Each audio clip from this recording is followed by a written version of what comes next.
खरीप हंगाम पीक विमा 2025 या संदर्भात आज आपण थोडक्यात माहिती घेण्याचा प्रयत्न करणार आहोत। खरीप हंगाम पीक विमा हेक्टरी 17,500 रुपये मिळणार आणि या संदर्भात आज आपण थोडक्यात माहिती घेऊयात। राज्यात अनेक शेतकरी बांधवांनी हे खरीप पीक विमा उतरवला होता आणि अद्यापही शेतकरी बांधवांच्या खात्यावर जी निधी आहे ती वितरित झालेली नाही आणि या संदर्भात खरीप हंगाम 2000च्या पीक विमाच्या नुकसानापोटी शेतकऱ्यांना पीक विमा भरपाईचा मिळण्याचा जो मार्ग आहे तो आता मोकळा करण्यात आलेला आहे। कारण जो पीक उत्पादकाची तांत्रिक जी अहवाल असतो तो राज्याने केंद्र शासनाकडे पाठविलेला आहे आणि केंद्राच्या पोर्टलवर माहिती अपलोड करण्याचे काम सुरू झाले असून जानेवारी महिन्यात सोयाबीनसह प्रमुख पिकांसाठी शेतकऱ्यांना जो पीक विमा भरपाई आहे ती मिळणार याचा मार्ग आता जवळजवळ मोकळा झालेला आहे।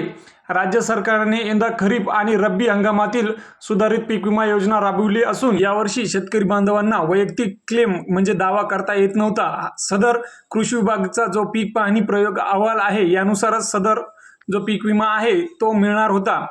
त्याच संदर्भात आता जी खरीप हंगामातील मूग, उडीद, मका या पिकांचं कापणी प्रयोग पूर्ण झाले आहेत आणि त्याची माहिती राज्याच्या कृषी विभागाने केंद्राकडे पाठवलेली आहे आणि लवकरच सदर जो पीक विमा आहे हा शेतकरी बांधवांना मिळणार आहे।